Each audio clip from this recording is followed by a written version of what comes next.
Bom dia. Meu nome é Fábio Zanfelice, eu trabalho na Votorantim Energia.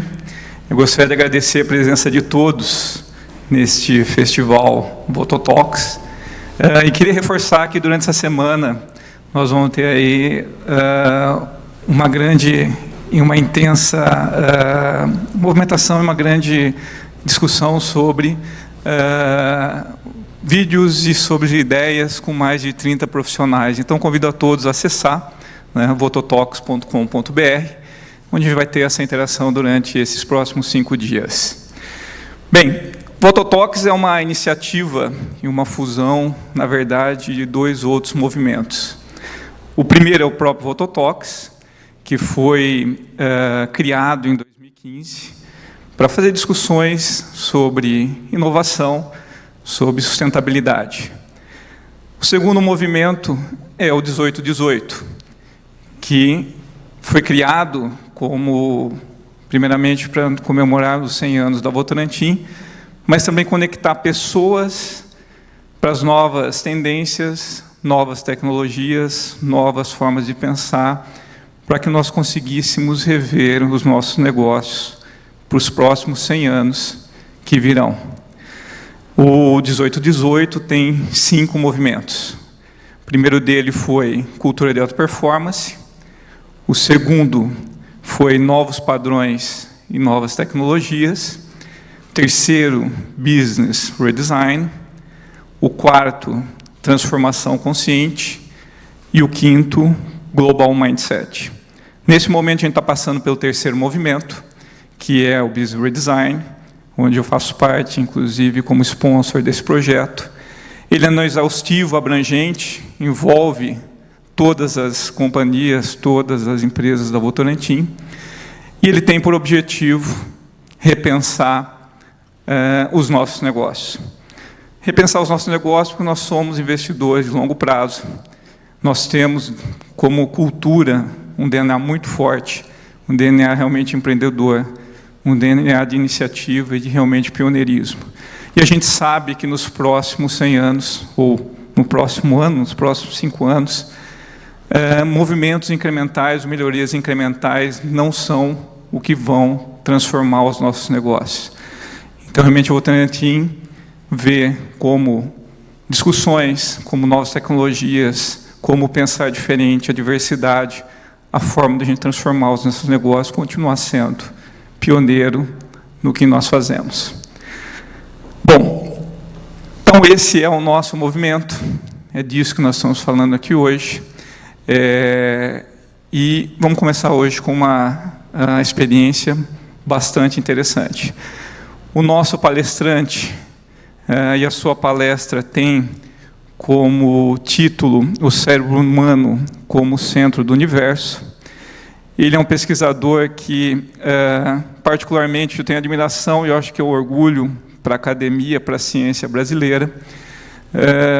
A sua apresentação dispensa mais linhas. Se eu fosse ler o currículo dele aqui, eu acho que eu passaria pelo menos 10 minutos lendo o currículo dele. E ele tem uma outra particularidade que eu acho bastante interessante, que ele é palmeirense também. Então, como um bom palmeirense, isso já é uma grande qualidade também. Eu gostaria de convidar ao palco o professor Miguel Nicoleles para proferir a nossa primeira apresentação desse festival.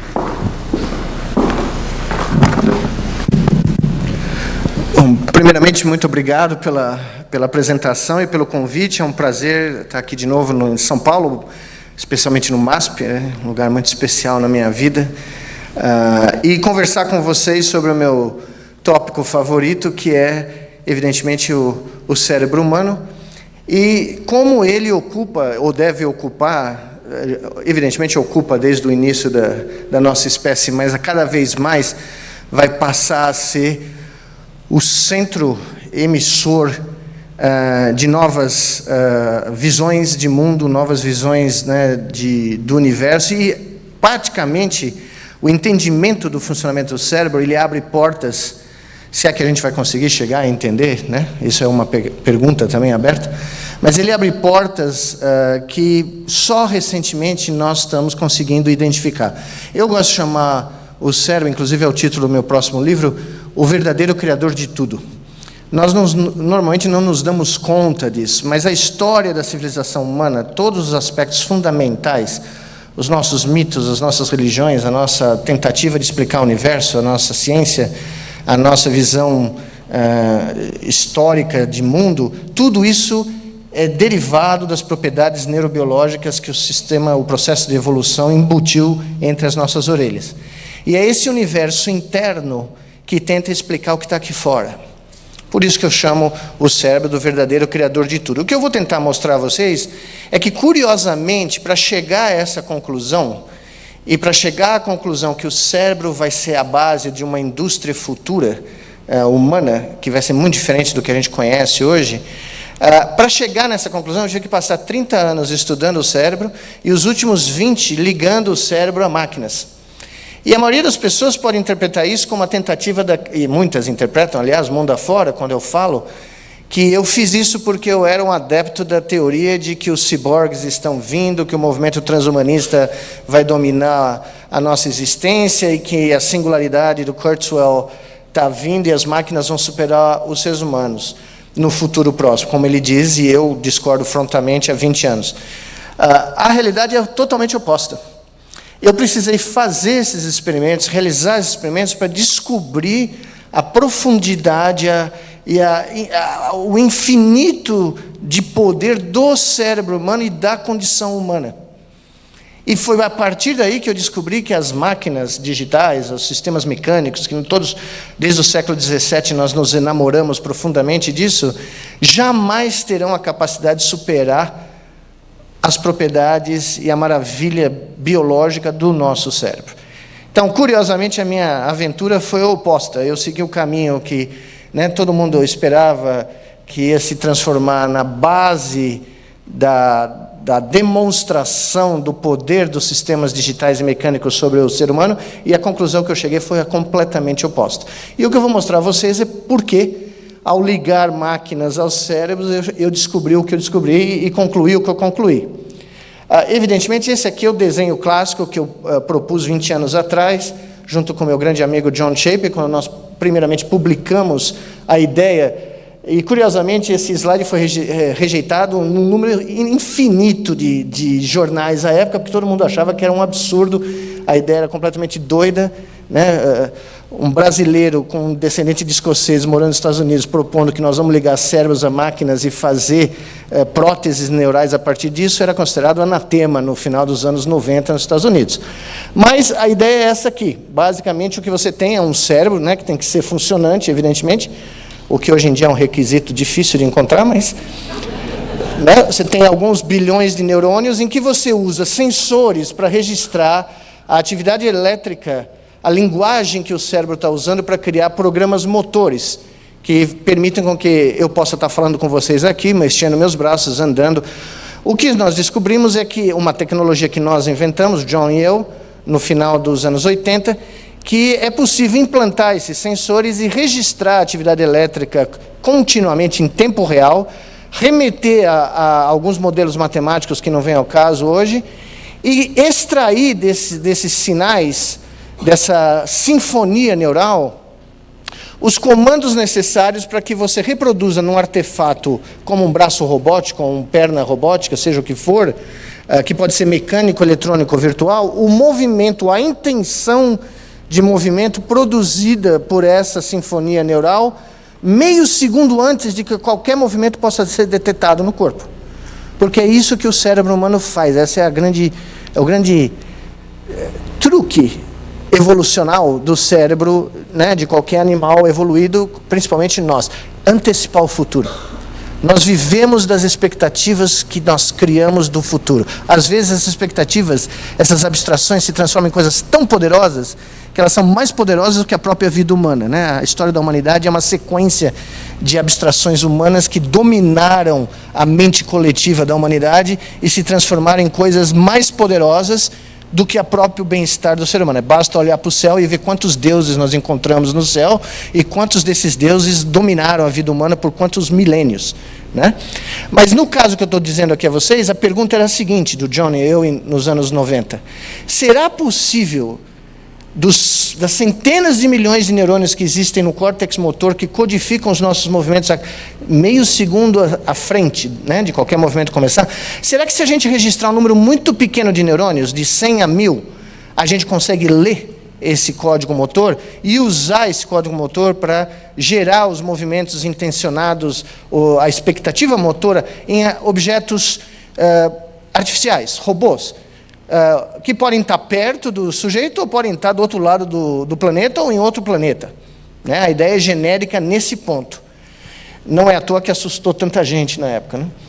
E, evidentemente, esse loop se fecha no momento em que esse artefato robótico pode mandar um feedback, sinais de feedback, para o cérebro que originou os sinais elétricos que foram usados para o seu controle. Esse é um loop de controle fechado. E tudo isso tem que ocorrer uma vez que você registra essa atividade elétrica, que é só para mostrar para vocês, para quem nunca viu um potencial de ação gerado por neurônios, aqui vocês têm uns 200. Né? Essa é a sinfonia que a gente ouve, a gente joga isso no amplificador, né? Esse é o rock and roll da neurociência. Você joga esse som que o meu filho de mais jovem, quando entrou no meu laboratório 20 anos atrás, ele tinha 6 anos mais ou menos, a gente registrando pela primeira vez na história 100 neurônios simultaneamente, aqui são 200 que vocês estão vendo, o meu filho ouviu aquilo, todo mundo, né, cientistas do mundo inteiro ouvindo aquilo, e o meu menino virou e falou, nossa, é isso que você faz da vida? Eu falei, é isso que eu faço. Aí ele virou para mim, pô, mas isso é que nem ouvir uma rádio FM mal sintonizada enquanto fazendo pipoca no microwave. E a melhor definição do som que você ouve quando você manda esses sinais elétricos para um loudspeaker, ok? É basicamente pipoca explodindo na panela, mas numa velocidade, num ritmo que quem ouve nunca jamais esquece, porque esse é o som, no nosso caso, né, é o som da condição humana, sem nenhuma palavra a ser mencionada, né? Quando a gente decodifica um sinal motor aqui no cérebro desses macacos, e a gente já fez evidentemente em seres humanos, o que eu estou ouvindo é algo que toca na mente de cada um de vocês no momento em que cada um de vocês imagina cada um desses movimentos que vocês vão ver. É o alfabeto da condição humana. Então, a pipoca no microwave é uma ótima definição, mas a profundidade do que é esse som, né, tem outro grau de magnitude. Pois bem, o primeiro experimento que foi realizado, nós fizemos experimentos em ratos, mas evidentemente o pessoal... A ciência é muito parecida com a vida diária, ninguém sabe disso. Mas então, você faz um experimento, o cara, mas só foi em rato. Aí você faz o outro experimento, mas só foi em macaco. Aí você faz o experimento em gente, o cara fala, mas foi pouca gente. Não acaba, entendeu? Por isso que ser palmeirense é uma vantagem, ser cientista, porque só existe espírito de porco na ciência. Então você, né, consegue conviver com isso. Mas o primeiro experimento que nós fizemos é esse aqui, que era um experimento considerado impossível no ano que nós realizamos, 2000, foi só publicado 3 anos depois.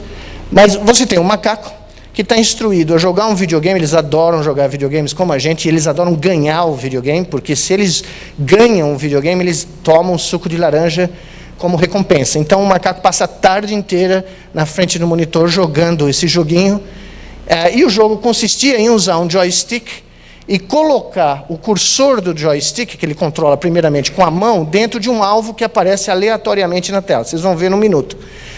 Se ele consegue colocar isso, ele recebe uma porção de suco de laranja. Mas enquanto ele está fazendo isso, nós pela primeira vez estamos registrando a sinfonia elétrica de 100 neurônios do córtex motor e tentando extrair em tempo real com essa parede, era uma parede literalmente, era uma parede de computadores trabalhando em tempo real, usando modelos matemáticos muito simples, tentando extrair os comandos que poderiam ser usados por um braço robótico que estava numa outra sala para realizar os movimentos que o animal realizava enquanto jogava o jogo. Porque a ideia era a seguinte, se o nosso conceito de interface cérebro-máquina realmente funcionasse, nós, num certo momento, iríamos remover o joystick, ligar a interface cérebro-máquina, e a partir daquele instante, esses animais iam jogar o jogo e ganhar o suco de laranja sem mexer um músculo. Eles só precisariam imaginar o movimento, e esse movimento seria traduzido na linguagem necessária digital para que esse braço robótico executasse o movimento do cursor, porque agora quem controlava aquele cursor de computador era o braço robótico. Okay? Essa é a lógica do experimento. E, evidentemente, a gente não tinha... Esse é daqueles experimentos que vale a pena fazer, porque ninguém tem a menor ideia o que vai acontecer e se vai funcionar. Né? Porque o experimento que todo mundo sabe que vai funcionar e todo mundo sabe o resultado não é dos mais agradáveis. Pois bem, essa aqui é a minha grande heroína, Aurora, jogando um jogo, e como vocês podem ver, ela é uma primata de verdade, porque antes mesmo do alvo aparecer, ela tenta acertar por chance, ou seja, ela tenta roubar o jogo. Né? Você vê que ela consegue acertar em 99% dos casos, ela chega lá e entra dentro do alvo, mas ela está tão ansiosa para tomar o suco laranja, que antes mesmo do alvo aparecer, ela tenta acertar. Mas é impossível acertar por chance, porque existem 32 posições aleatórias para esse alvo aparecer. Então, ela nunca vai saber onde vai ser o próximo alvo. Algumas vezes ela acerta, né? Mas enquanto ela estava fazendo isso, tomando meio litro de suco laranja por tarde, nós estávamos registrando a atividade dos neurônios, mandando para aquele sistema de computadores e tentando ver se o braço robótico aprendia a executar os mesmos movimentos do braço que vocês estão vendo aqui, ó, embaixo, né, os movimentos bem delicados, bem precisos, para que ela pudesse ganhar o jogo.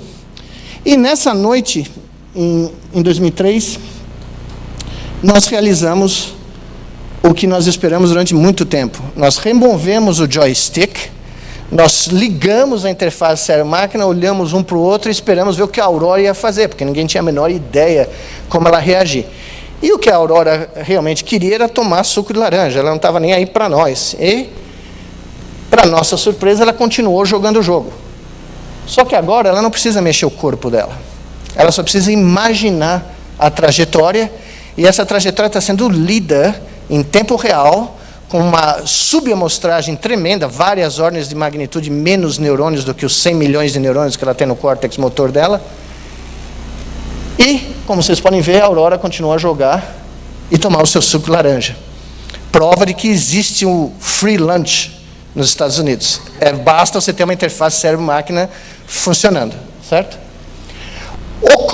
Experimentos subsequentes mostraram que você não precisa ter o robô nem do outro lado da Aurora. Nós fizemos um experimento em que um robô estava em Kyoto, no Japão, um robô humanoide que anda de forma, né, como nós, e a fonte dos sinais cerebrais estava no meu laboratório em Durham. O New York Times filmou isso em tempo integral, tinha um repórter em Durham, um repórter em Kyoto, e o nosso animal andando na esteira, parou de andar na esteira, mas continuou a imaginar os passos. E esse sinal foi transmitido por à época, a rede de conexão mais rápida que você podia ter na internet, e fez o robô andar em Kyoto, sob o comando da mente do macaco em Durham, na Carolina do Norte.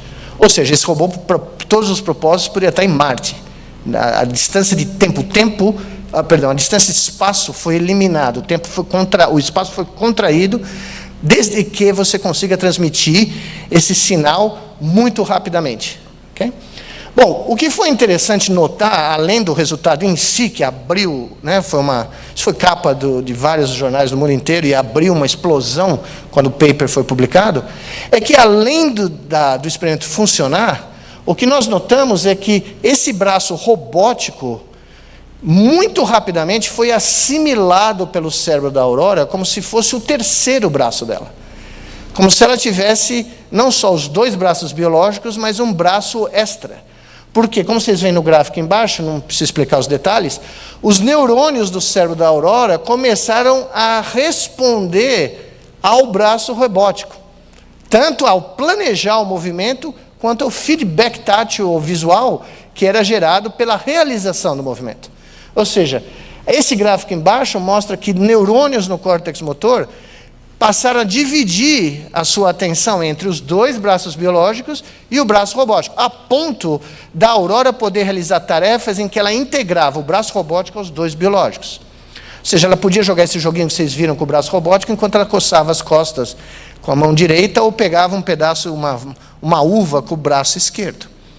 Ou seja, nós mostramos que o sistema era extremamente plástico, A própria definição do nosso senso de ser, agora falando de seres humanos, a própria definição das bordas do nosso corpo são maleáveis, a ponto de um artefato robótico, os celulares que todo mundo está usando nesse instante, serem assimilados como uma extensão de nós. Não é à toa que quando hoje alguém perde o celular, entra em pânico, porque você literalmente está perdendo um pedaço de você, onde quer que você esteja deixando esse barato, tá? Mas qual plástico? Qual é o limite dessa plasticidade? E aí que a coisa começa a ficar muito interessante. Um dos meus estudantes, o Eric Thompson, resolveu testar essa ideia com a seguinte pergunta: será que é possível criar um novo senso, um novo canal sensorial? Será que é possível fazer um animal adulto começar a perceber um sinal da natureza que normalmente ele não percebe, usando essa capacidade de plástica, de ampliar as funções do sistema nervoso? Então, o experimento que nós fizemos, publicamos já vários artigos nos últimos 3 anos, pega-se um rato adulto, e como vocês sabem, todos nós mamíferos, com uma única exceção na Austrália, tem um morcego na Austrália que tem essa capacidade, mas todos nós, primatas e mamíferos, não conseguimos ver luz infravermelha. A luz infravermelha, nós não temos receptores na retina que permitem que a gente enxergue um feixe de luz infravermelha. Por isso que a gente não vê, quando a gente muda o canal da televisão com o clicker lá da televisão, ninguém vê, né, o sinal, você só vê o efeito. E o que o Eric e eu decidimos fazer foi: será que a gente conseguiria, usando uma prótese neural com o princípio de interface cérebro-máquina, criar ratos que consigam não enxergar a luz infravermelha, mas tocar a luz que é invisível ao olho deles? Ou seja, usar um sensor de luz infravermelha, implantar no crânio desses animais, e o output elétrico desse sistema, que detecta luz em qualquer lugar, né, porque é um sensor de luz infravermelho, mandar esse output para a parte do cérebro dos ratos que processa sensação tátil. E a pergunta é a seguinte: será que eles vão poder agora tocar a luz em vez de ver a luz? Okay? Que é um fenômeno muito conhecido chamado sinestesia. Existem pessoas que quando ouvem um som, veem cores. Elas têm a sensação de visual, né? Ouvem música clássica, por exemplo. Eu conheço uma pianista muito famosa que, quando ela ouve Schubert, ela vê cores, uma dança de cores na frente dela, tá? A pergunta é a mesma aqui. E, evidentemente, eu não estaria falando sobre isso se não tivesse funcionado, né? Então, o que vocês vão ver aqui é o primeiro rato que tocou a luz. Ele não viu a luz, mas ele foi capaz de processar esse sinal como se fosse um toque na face dele, e ele foi capaz de seguir um feixe de luz infravermelho para tomar uma água com açúcar que eles gostam de tomar. Então, vocês vão ver um ratinho aqui vindo no centro dessa arena. Existem 4 aberturas aqui. Aleatoriamente, um feixe de luz infravermelho vai ser projetado. E o rato, para conseguir tomar água com açúcar, tem que seguir esse feixe até a sua origem. Mas ele não vai ver o feixe, ele não está vendo. Isso aqui é uma câmera infravermelho que nós filmamos para vocês poderem ver. Mas o que vocês vão notar é que o rato segue a luz porque ele está usando a luz invisível como um estímulo tátil. Esse som reflete a estimulação elétrica no cérebro do animal. Não é nesse volume alto, né? O alto é só para vocês ouvirem. Se vocês olharem com cuidado, vocês vão ver que às vezes eles passam as patas na face, porque eles estão recebendo um estímulo que parece um estímulo tátil no começo. Depois eles esquecem, eles se acomodam, nunca mais eles fazem isso. Mas um animal desses, em mais ou menos 3 semanas, se você tiver um sensor de 90 graus, eles detectam isso acima de 90%. Eles fazem essa tarefa acima de 90% correto. Se vocês puserem 360 graus de detecção de infravermelho, em 3 dias eles chegam a mais de 90%. Se agora vocês puserem o output desse sensor, não no córtex tátil, mas no córtex visual, que é algo mais ou menos parecido com ver luz de infravermelho, só que luz visível, em 1 hora o animal aprende a fazer essa tarefa nesse grau de proficiência. Ou seja, você consegue criar um novo sentido nessa velocidade, a ponto Quando você olha no cérebro desses animais, no primeiro exemplo, aqui é o córtex tátil, em cima vocês estão vendo uma seção do cérebro do animal. Se vocês olharem aqui, essas são as respostas táteis desses neurônios, que são as que a gente conhece há 40, 50 anos. Mas os mesmos neurônios que estão aqui nessa parte do cérebro, que é o córtex tátil, agora respondem à luz infravermelho. Ou seja, você não perde a capacidade de processar o sistema tátil. Eles não perderam a capacidade de usar as vibristas da face para tocar objetos. Eles adquiriram uma nova capacidade sensorial em cima do que já existia no aparato sensorial normal. A ponto de, se você usar o córtex visual para fazer experimento, você consegue dividir uma mensagem, metade que eles podem enxergar com os olhos e metade que eles enxergam com essa prótese. E eles conseguem fundir, o cérebro consegue fundir essa mensagem em tempo real. Leva umas 2 semanas, mas os animais ficam extremamente proficientes. Então, nesse caso, vocês vão ter ali a mensagem que ele tem que achar, infravermelho mais visual. Ali, sem luz, aqui é só a luz normal e aqui é a luz infravermelho. E como vocês podem ver, ele consegue combinar metade da mensagem que está vindo pelos olhos com metade da mensagem que está vindo pela prótese neural, fundir no cérebro e achar qual é a porta que ele tem que ir. E como ela muda de posição espacial, não tem nenhum truque aqui. O animal realmente tem que combinar esses 2 sinais em tempo real. Eu não preciso nem dizer para vocês que isso aqui é o que o Geordi do Star Trek Next Generation fazia, né? Com aquele visor que ele tinha aqui, né? Ele conseguia ver todo o espectro de luz que existe, né? Além do espectro visual. Ou seja, no futuro, pacientes que têm cegueira congênita ou que desenvolvem lesões do sistema nervoso, da retina até o cérebro, que faz com que eles percam a visão, essas próteses, por exemplo, podem vir a ser a solução para esses pacientes. Bom, quando nós vimos esses resultados, aliás, antes desse experimento aqui, mas muito antes, no começo dos anos 2000, eu e o John publicamos essa imagem na Scientific American, dizendo que, bom, a gente tinha criado a interface cérebro-máquina para entender como o cérebro funciona, estudar os mecanismos neurofisiológicos, tal, blá, blá, blá. Mas, imediatamente, a gente entendeu que havia um potencial clínico tremendo nessa ideia. Porque em pacientes que têm lesões medulares, por exemplo, totais, em que ficam paralisados abaixo dessa lesão, porque o cérebro não consegue mais mandar aquela sinfonia elétrica pelos cabos da medula espinal até os músculos da periferia, a nossa ideia foi a seguinte, isso foi publicado em 2002 na Scientific American.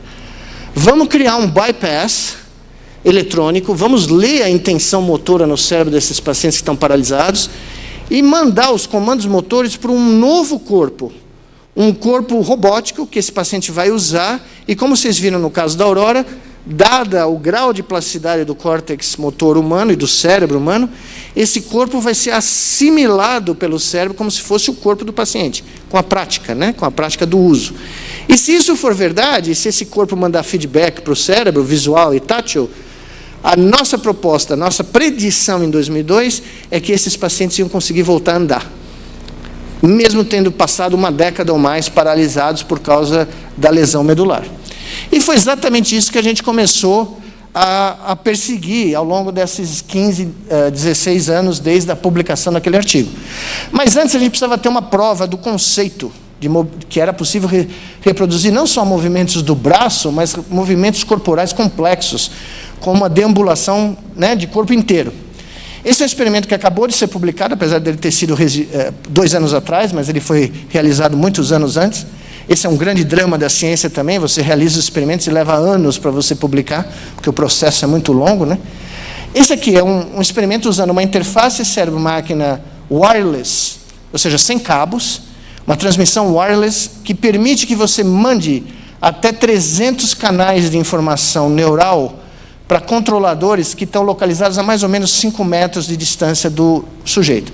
No nosso caso, os controladores estavam dentro dessa cadeira eletrônica, de tal maneira a permitir que esse animal fosse o primeiro macaco a dirigir um automóvel pelo comando cerebral. Então, esse é o primeiro self-driven car by a monkey.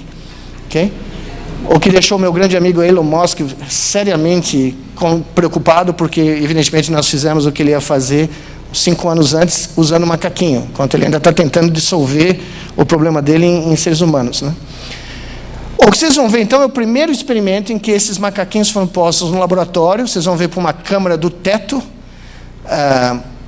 do laboratório, mostrando que, se você puser umas uvas aqui nesse local do laboratório, e você artificialmente posicionar o animal em uma dessas 3 posições em cada início da tarefa, o que o animal tem que fazer para comer essas uvas é basicamente dirigir esse automóvel até onde as uvas estão localizadas.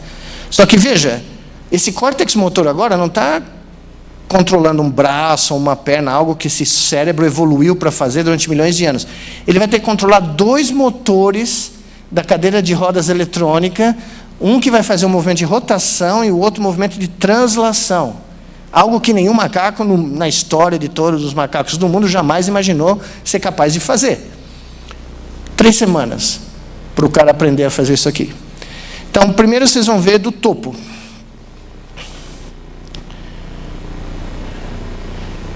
Então, a primeira posição, agora vocês veem o nosso aventureiro aqui dirigindo o carrinho do topo da sala.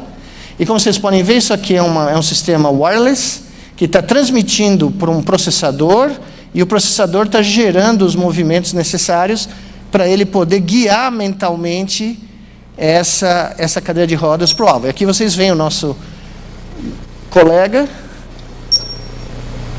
Essa é a prova do free lunch, porque você vê que ele não está preocupado com absolutamente nada. Ele só está imaginando como chegar lá. E quando ele imagina como chegar lá, o sistema traduz as coordenadas da sala, e vocês vão ver daqui a pouco a vastidão de informação que a gente conseguiu extrair do cérebro desses macacos enquanto eles realizavam essa tarefa. Bom, essa foi a prova cabal de que isso aqui seria possível. E, evidentemente, eu falo disso há anos em todo o mundo, e é sempre muito bom voltar ao Brasil para falar, porque o Brasil nunca soube o que foi isso, né? Porque, infelizmente, aqui, tem um ditado antigo aqui da Bela Vista, eu nasci aqui perto, né?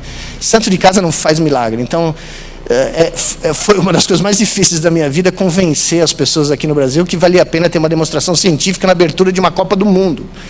Porque a imagem do Brasil, que se tenta, né, perpetuar no mundo, que a gente é muito bom de tocar tambor, a gente é muito bom de fazer música, é muito bom de jogar bola, essa eu já conheço, admiro e adoro. O que eu quis, a intenção, estou falando candidamente para vocês, era mostrar um outro Brasil. Um Brasil que pode gerar conhecimento e tratamentos e terapias e avanços científicos que podem beneficiar, nesse caso, 25 milhões de pessoas do mundo afora que têm lesões medulares. Se você imaginar que isso pode ser aplicado para outras doenças do sistema nervoso central, ninguém aqui sabe, mas 1 em cada 7 seres humanos do planeta Terra sofre de algum distúrbio do sistema nervoso central. Isso inclui depressão, derrame, Alzheimer, Parkinson's e lesões medulares. Então, quando nós descobrimos que isso era possível, e quando havia clima no Brasil para se propor projetos audaciosos, a minha ideia foi a seguinte: vamos mostrar para o mundo um Brasil que ninguém conhece. Um Brasil que é capaz de trazer para cá 150 pessoas do mundo inteiro trabalhando de graça, os cientistas que vieram de graça, os alunos todos foram pagos, mas a gente, todos nós trabalhamos de graça.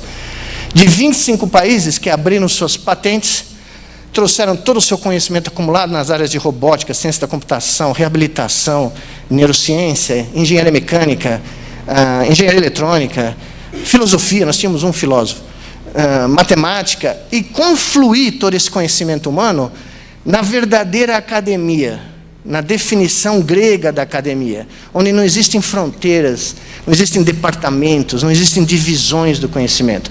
O conhecimento é mesclado para beneficiar a humanidade em várias dimensões. Nesse caso, uma dimensão muito tangível, fazer alguém andar de novo. E por isso que o projeto chama-se Andar de Novo. Pois bem, qual era a ideia? A ideia era aplicar tudo que vocês viram até agora, tem muito mais coisa que não deu tempo de falar, selecionar, no caso, 8 pacientes com lesão medular crônica aqui no Brasil, pacientes que estavam completamente paralisados abaixo do nível da lesão, alguns mais do que uma década, são pacientes crônicos que a gente chama, e tentar usar tudo o que vocês viram para retreinar o cérebro desses pacientes a imaginar o que é andar. Porque quando você sofre uma lesão medular, no instante que você sofre essa lesão, o seu cérebro começa a esquecer o que é andar. E o seu cérebro começa a esquecer o que existe abaixo da lesão. É como se o seu corpo regredisse. E a descrição mais comovente, mais difícil que eu já vi na minha vida foi de um paciente quadriplégico americano que me disse que na hora que ele mergulhou e bateu no fundo do raso de uma piscina e sofreu uma lesão medular, quando ele emergiu, ele só tinha a cabeça. O corpo tinha sumido. E a sensação de ser sumiu. Ele só existia daqui para cima. Okay?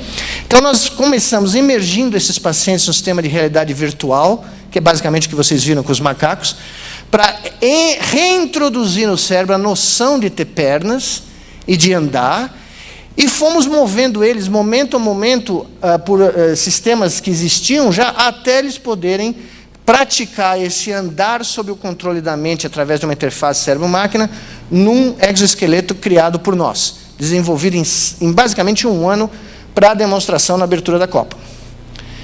Esse aqui é o nosso querido Brasil Santos Dumont 1, nós já estamos no Brasil Santos Dumont 3, mas este foi o heróico desenvolvimento. As pessoas no Brasil não têm a menor ideia do que é desenvolver um robô, ainda mais um robô que tem que andar autonomamente sob o controle do sistema nervoso que não existia.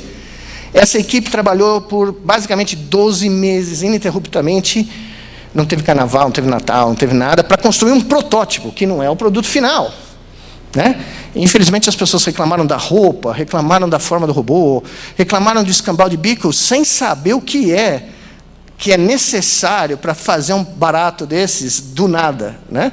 Mas esse é o ponto secundário. O ponto fundamental é que esse artefato tinha várias inovações. Uma delas, que é essencial, que não tinha sido pensada até esse momento na área de interface cérebro-máquina, é a possibilidade de oferecer feedback tátil em tempo real, enquanto a pessoa está andando. Para isso, meu grande amigo Gordon Chang inventou essas placas, esses circuitos integrados que vocês veem aqui, que você aplica, por exemplo, na sola do pé do Exo, e que tem sensores de pressão, proximidade e temperatura embutidos nessa placa. Então, quando o pé vai chegando no chão e vai tocando o chão, uma onda de feedback começa a ser gerada, que é entregue na única parte do corpo desses pacientes que a gente poderia garantir que tinha sensibilidade tátil, que é o antebraço deles, nos 2 lados.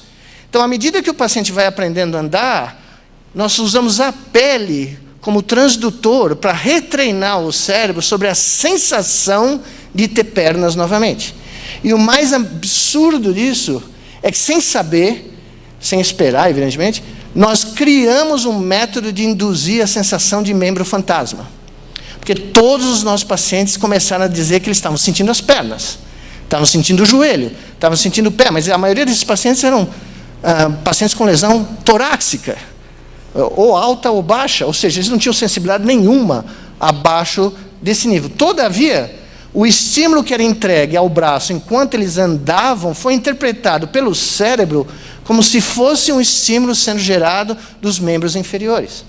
Okay? Que foi algo absolutamente impressionante. Aqui vocês veem uma das nossas pacientes treinando o próprio cérebro nesse sistema virtual, usando as mãos para encontrar o grupo de parâmetros para a sensação que ela experimenta nos braços com essa tela ser o que ela imagina ser andar na grama, ou andar na praia, ou andar no asfalto da Avenida Paulista. Ou seja, nós conseguimos retreinar cada um desses pacientes, o cérebro de cada um desses pacientes, a ponto de 7 deles, de 8, conseguirem discriminar com quase 90% de acurácia onde eles estavam andando, mesmo se os olhos estivessem vendados. Okay? Ou seja, nós retreinamos o cérebro através do fenômeno de plasticidade, usando o feedback tátil que vocês veem aqui ela usando. Tudo isso posto junto, permitiu que os nossos pacientes, cada um deles, e para nós, cada um desses dias foi o dia mais importante da nossa carreira, né, para todos os pesquisadores envolvidos. O que vocês vão ver aqui é o primeiro dia em que esse paciente, depois de 6 anos, ficou de pé e usou o cérebro para controlar esse exo e sentiu o andar no seu braço. Então, ele está fazendo os comandos mentais. Essa é uma técnica não invasiva. É como se fosse daquelas coisas que a gente usa para nadar, aquelas capinhas para nadar, que tem sensores para ler os sinais elétricos do cérebro. Ele está olhando num espelho enorme para reforçar visualmente o andar.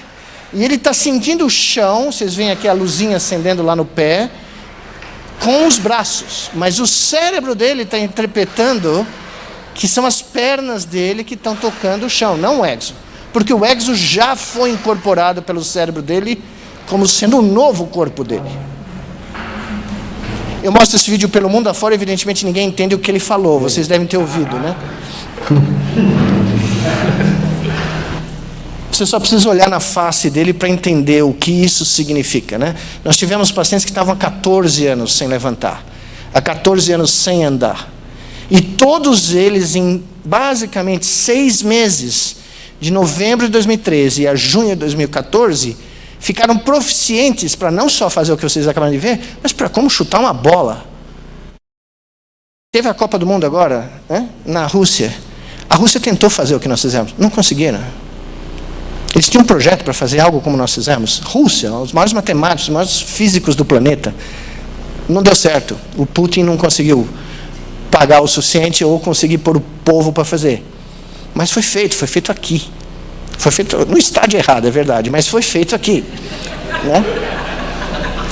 Como a FIFA não me permite mostrar a imagem do vídeo do chute, porque queria me cobrar copyright, né, para cada segundo de imagem, ninguém sabe dos detalhes. Eu vou publicar outro livro sobre os detalhes, que vai ser mais delicioso que qualquer livro de ciência que eu já escrevi, porque é o livro de fofoca, né? Então todo mundo vai adorar. Era para ter 3 minutos, depois caiu para 2, caiu para 1, caiu para 30 segundos. Na noite anterior, nos telefonam, tudo pronto, vocês têm 21 segundos. Só que o nosso querido Juliano, que foi quem fez isso, que era um T4, estava fazendo a demonstração em 29, na véspera. E eu cheguei para o Juliano no final da noite e falei: Juliano, nós vamos ter que fazer o melhor que você jamais fez, porque nós temos 21 segundos. Esse aqui é um momento, 10 minutos antes de subir no estádio, na rampa do Itaquerão.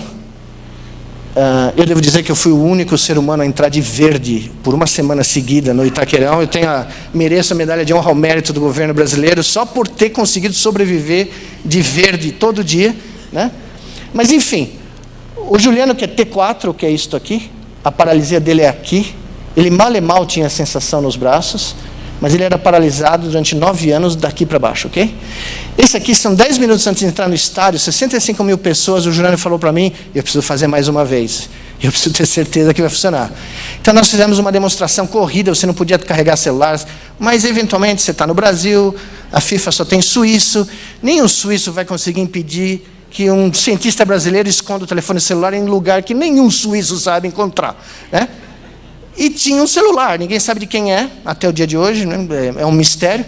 Mas o que vocês vão ver é a representação do que a gente queria ter mostrado. Não deixaram, mas a gente fez. E o mundo reconheceu o que foi feito. Pois bem, as luzes que vocês vão ver, a nossa forma, como não permitiram que a gente usasse o microfone para descrever o chute, apesar de a gente ter escrito um texto para todos os radialistas do mundo inteiro, que foi lido fora do Brasil, aqui não, mas fora foi lido na Itália, na Rússia, no Japão, na China. A ideia era a seguinte: no momento que o Juliano põe os braços no exo, ele liga o exo. Existe um sensor que permite que ele ligue. Então vocês vão ver as luzes pulsando, esses LEDs azuis pulsando. Na hora que ele gera o comando de mover as pernas para chutar a bola, vocês vão ver 2 fluxos de luz verde e amarela vindo do cérebro para o pé, para ilustrar visualmente o conceito de uma interface cérebro-máquina. Essa era a intenção. Se você não pode fazer verbal, a melhor coisa que sobra é visual. E é isso que vocês vão ver aqui, o que foi exatamente o que aconteceu no campo. Primeiro o Juliano liga o exo, agora ele está imaginando o chute. O sistema entendeu o que ele quer fazer, ele acerta o corpo, a bola é posta e ele chuta.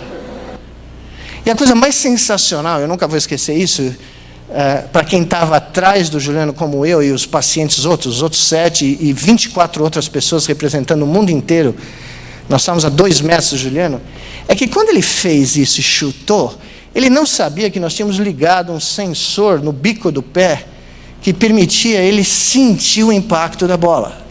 Quando nós corremos para comemorar, porque ele comemorou como se fosse um gol, evidentemente, gritando, chorando e tal, o que ele gritava não era eu fiz, eu consegui.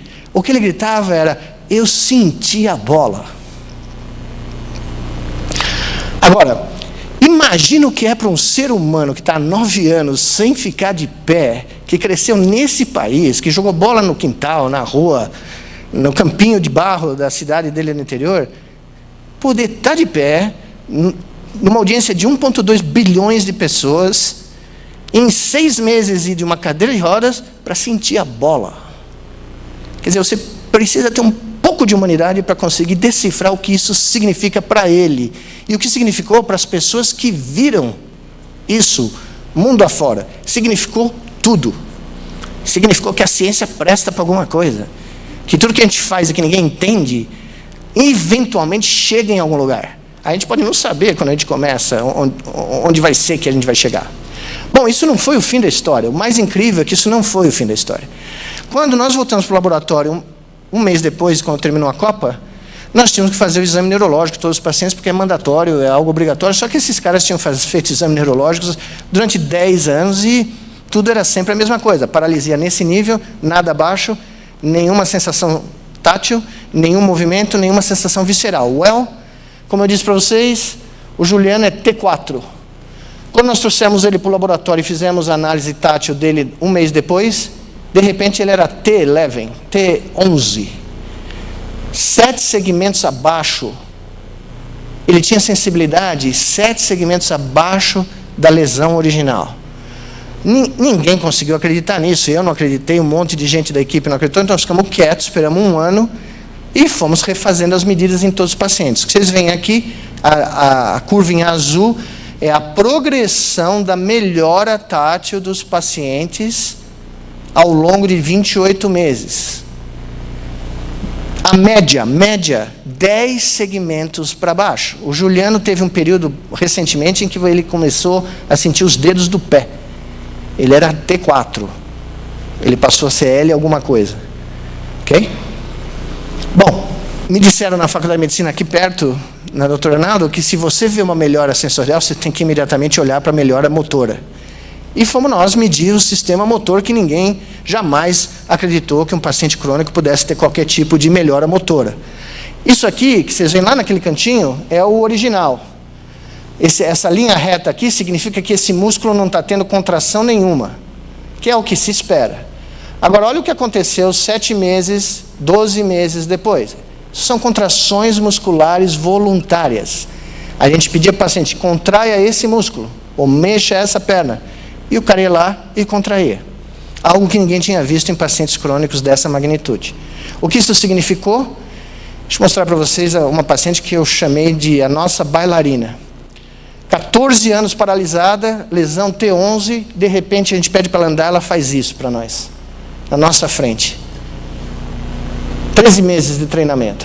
Eu pedi para ela fazer de novo, ela parece estar fazendo um plié, né, da bailarina. Mas era só a perna direita. Nós ficamos quietos, esperamos mais 1 ano. Ela continuou treinando durante mais 1 ano. Esse é o resultado depois de 24 meses, ou 22 meses de treinamento.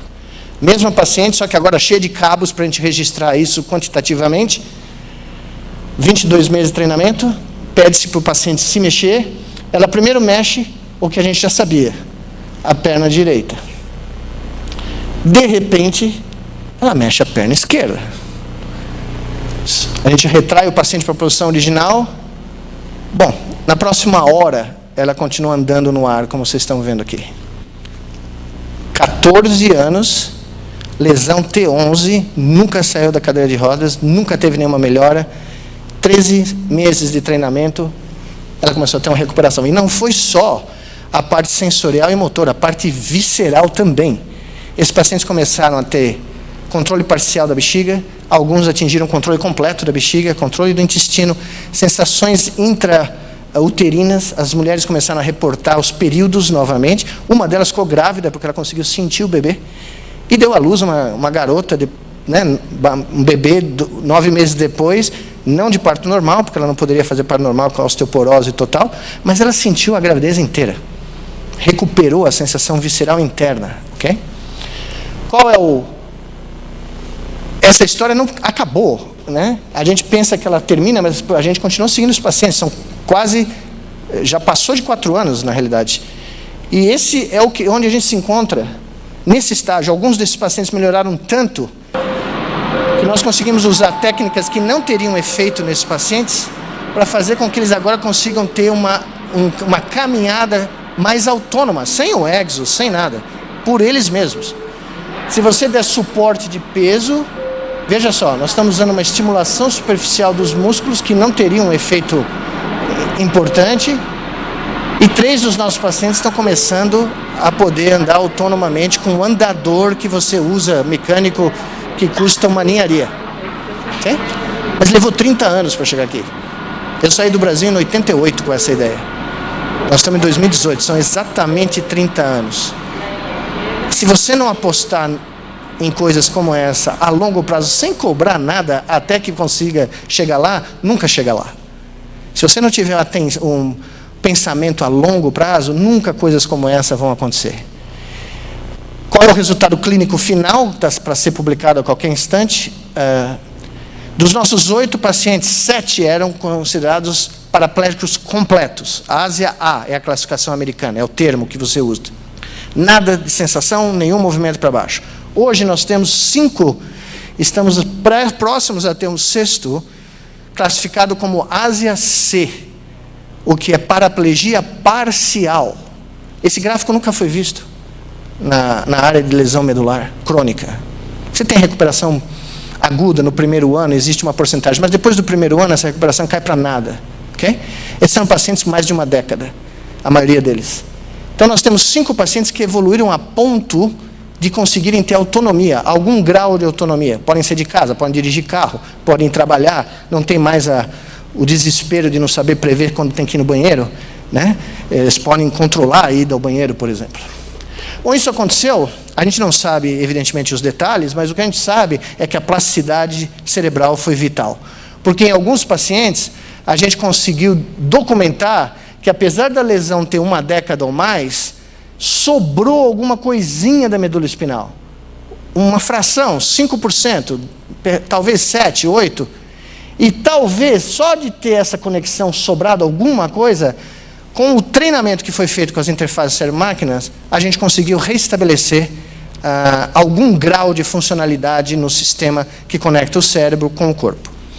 Bom, esse foi só um exemplo, e evidentemente, só para vocês saberem, porque é muito difícil comunicar isso, né, no Brasil, porque ninguém dá a menor importância, mas esse trabalho, o vídeo que vocês viram, que é uma coletânea de todos esses vídeos, nós produzimos um vídeo, quando saiu numa das revistas da Nature, ficou no site da Nature, que é o site de maior prestígio científico do mundo, durante uma semana. A população-alvo estimada que viu isso no site da Nature, 93 milhões de pessoas. O nosso vídeo foi visto por 28 milhões de pessoas. O vídeo que vocês acabaram de ver. E, evidentemente, foi manchete nos maiores jornais do mundo. Inclusive, eu nunca imaginei que neurociência seria a capa do Financial Times, mas até isso aconteceu. Okay? Primeira página do Financial Times, que usou o termo que eu usava nas minhas palestras, a indústria do cérebro está vindo. O que é a indústria do cérebro? É a indústria de tudo. Não falei para vocês que o cérebro é o criador, o verdadeiro criador de tudo? Pois bem, ela está vindo. Ela está vindo, para acabar a palestra, vou contar rapidamente para vocês, em dimensões que a gente nem consegue ainda pôr as nossas mãos concretamente. Só mostrando 2 exemplos para vocês. Por exemplo, quando eu publiquei esse trabalho em 2015, os caras ficaram malucos porque eu sugeri, o que eu falo na introdução do trabalho é o seguinte: quem disse que uma interface cérebro-máquina tem que ser controlada por um cérebro só? Isso foi a definição que nós demos em 99. Essa é a BrainNet. Bem-vindos a BrainNet, onde 2 cérebros que não sabem nem que estão colaborando um com o outro são capazes de realizar uma tarefa motora à distância, simplesmente combinando a atividade cerebral conjunta e realizando essa tarefa. São 2 macaquinhos que têm que mover um braço virtual, o jogo que vocês já conhecem, Só que um macaco controla o eixo X e o outro macaco controla o eixo Y, uma tarefa mais simples. E eles não sabem que eles estão colaborando, eles não têm a menor ideia que eles estão em salas diferentes, porque a única coisa que eles veem é o braço virtual na tela, e se a mão entra, né, no alvo, eles ganham a recompensa de suco. Só que o que está acontecendo é que a atividade dos dois está sendo sincronizada numa resolução de 10 milissegundos. E sem a sincronização, o braço não se mexe. Esse braço só mexe se os dois macacos sincronizarem e para todos os propósitos funcionarem como um único cérebro. Bom, vocês não precisam saber absolutamente nada de neurociência para saber que quando você faz 2, você faz 100 milhões. Né? Então aqui o que vocês vão ver é a primeira dança de uma BrainNet constituída por 3 cérebros colaborando em tempo real, 3 macaquinhos, para que esse bolinha preta seja posta dentro daquele círculo. Cada macaco está controlando 2 dimensões de um jogo tridimensional. Um controla X e Y, o outro Y e Z, e o outro Z e X. Para você ver essa bolinha entrando lá dentro, é porque os 3 cérebros se sincronizaram da maneira que eu descrevi para vocês. Ok?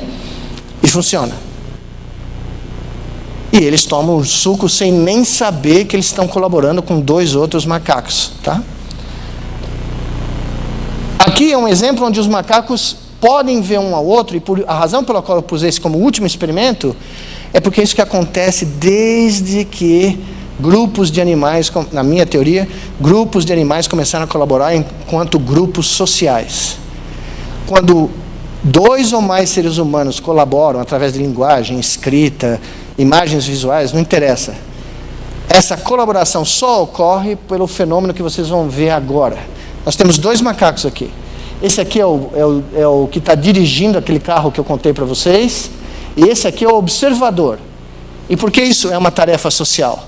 Porque se esse cara dirigir o carro com sucesso até aqui e pegar as uvas, esse cara ganha suco de laranja pelo sucesso do companheiro dele. Então, ele está absolutamente atento a cada movimento que esse cara, né?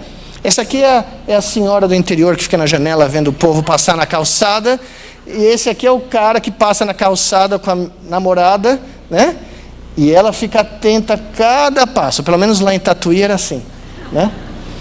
Pois bem, veja o que acontece. Primeiro, do ponto de vista comportamental. Do ponto de vista comportamental, nosso herói olha para nós, não dá a menor bola. Ele está controlando o carro mentalmente, tá? Ele olha, esse aqui é o alpha monkey, para propósito. Então, cada vez que esse cara chega perto desse, esse cara aqui se pela, né? E aí, ele vai lá e ele quer realmente comer a uva. No que ele chega e come a uva, esse cara toma o suco de laranja como recompensa. Ou seja, eles são uma unidade social. Eles são um grupo social.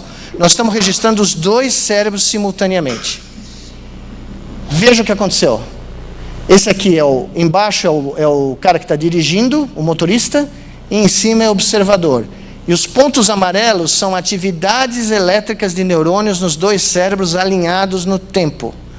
O que vocês estão vendo aqui é uma sincronia perfeita dos 2 cérebros. Esta é a BrainNet, que ocorre a cada instante no nosso mundo, na nossa sociedade humana. O que vocês estão, nesse instante, fazendo é sincronizar o seu cérebro na mesma frequência da voz que sai da minha laringe, 3 a 8 Hz, de tal sorte que vocês consigam entender o que eu estou dizendo. Todos os cérebros nessa sala estão sincronizados na mesma frequência. Se eu fizesse um registro de todos vocês simultaneamente, nós viríamos algo assim. Ou seja, o processo evolutivo criou uma cola neural. E é por isso que nós somos a espécie social por excelência. Porque nós conseguimos sincronizar o cérebro de bilhões de pessoas simultaneamente hoje com esse baratinho que vocês estão usando na mão. Ou seja, nós temos uma BrainNet global. Qual é a utilidade disso? Vocês devem estar pensando, pô, o cara perdeu todas as pérolas da cabeça, né? Onde ele está indo? Well, com essa BrainNet que vocês acabaram de ver, eu consigo prever onde a cadeira de rodas está no tempo, qual é a velocidade dela e quão perto um animal está do outro. E qual é o ranking social do animal que está dirigindo ou sentado observando. Porque se é o animal que está dirigindo em direção ao observador, essa BrainNet vai à loucura em termos de sincronização. Se é o oposto, é o delta monkey dirigindo em direção ao alpha monkey, a BrainNet não fica tão sincronizada como deveria. Ou seja, eu consigo dizer, só por olhar o padrão da atividade, qual é o ranking social do indivíduo que está se aproximando. O que nós estamos fazendo nesse momento aqui em São Paulo, no nosso laboratório aqui, é usar a BrainNet para fins terapêuticos. Então, agora, quando o nosso paciente chega com uma lesão medular, ele ainda não fez nenhum treinamento, ao invés dele fazer o treinamento sozinho, que demora 3 meses para ele aprender, nós estamos combinando a atividade elétrica do cérebro dele com a atividade de um técnico, um fisioterapeuta, e usando a BrainNet para facilitar o período de treinamento. Porque, como eu disse para vocês, no começo, o cérebro do paciente não tem nenhuma informação sobre as pernas e sobre locomoção. Ele precisa aprender. Mas o cérebro de alguém que anda tem toda essa informação disponível. Então, usando 90% da atividade do cérebro desse ser que pode andar e esse paciente que não consegue andar, nós estamos vendo que o treinamento é mais rápido, é mais efetivo e o paciente se sente melhor. Agora, esse cara não precisa estar aqui do lado do paciente. Esse fisioterapeuta podia estar no Allianz Parque, aqui na Pompeia, disseminando a sua atividade elétrica para todo o planeta. Esse seria o sonho alviverde, né? Você tem um cara, né, de verde e branco pensando e distribuindo a sua atividade elétrica para milhares de pacientes que precisam ser treinados simultaneamente e não têm acesso a um hospital, não têm acesso a uma clínica de alto nível, eles só precisam ter acesso à internet e ter um visor, né, de realidade virtual. Pois bem, o que isso quer dizer? Qual é a conclusão de tudo isso? Para vocês que vão conseguir ver as próximas décadas se desenrolarem abertamente, o verdadeiro criador de tudo vai invadir o mundo inteiro. As pessoas associam a neurociência com a indústria de healthcare, de saúde, é evidente, essa é parte do corpo humano. Essa é só a ponta do iceberg, ok? Existe gente trabalhando em algoritmos de criptografia a partir da atividade elétrica do cérebro de indivíduos. Ou seja, você vai abrir o seu iPhone, ao invés de pôr o seu dedinho, fingerprint, você vai ter um padrão elétrico cerebral criptografado que identifica quem você é, e aí você pode abrir o seu iPhone, a sua conta bancária, ou seja o que for. Você vai ter gente colaborando para dirigir carros, self-driven car.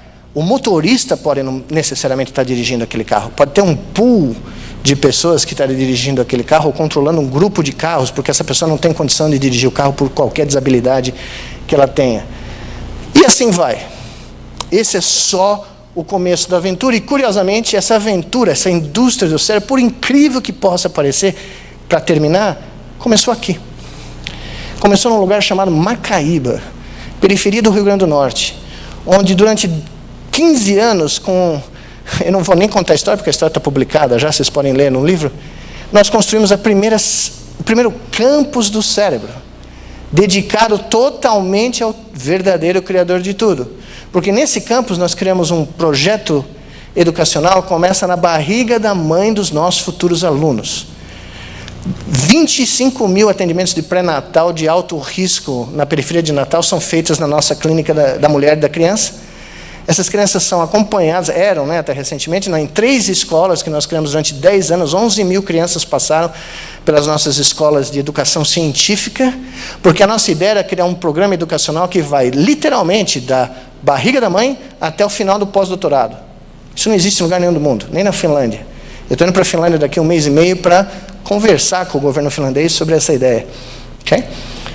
E aqui nós temos, no fundo, um instituto de pesquisa de neuroengenharia, que é a capital latino-americana da interface cérebro-máquina no continente. 25 quilômetros da cidade de Natal, no meio de lugar nenhum. Quem sabe disso? Muito pouca gente. Por quê? Porque a indústria do cérebro ela já existe, ela foi criada aqui, mas nós não damos muita bola para ela. A mensagem final, melhor acordar, porque vai mudar tudo. Muito obrigado.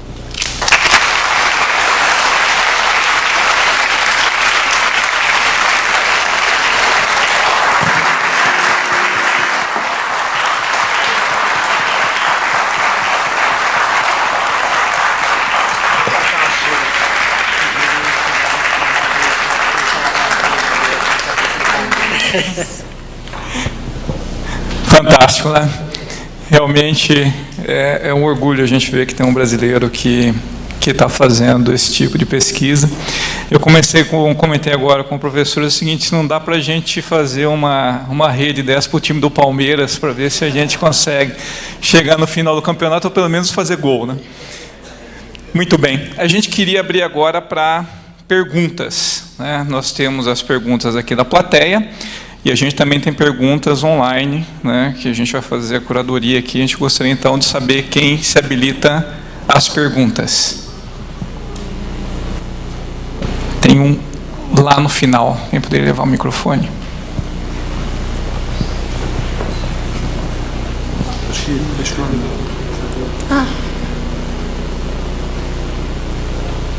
Aqui, desculpa.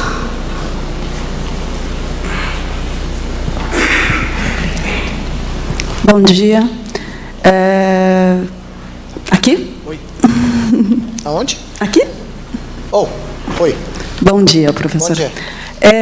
Depois de toda essa apresentação do senhor e vendo o sufoco que é fazer isso no Brasil e concluindo com esse lugar e esse projeto de educação científica, eu tive que lembrar que há pouco tempo eu estava na USP acompanhando na verdade, o lançamento de um trabalho que reuniu 50 autores para falar sobre Revolução 4.0.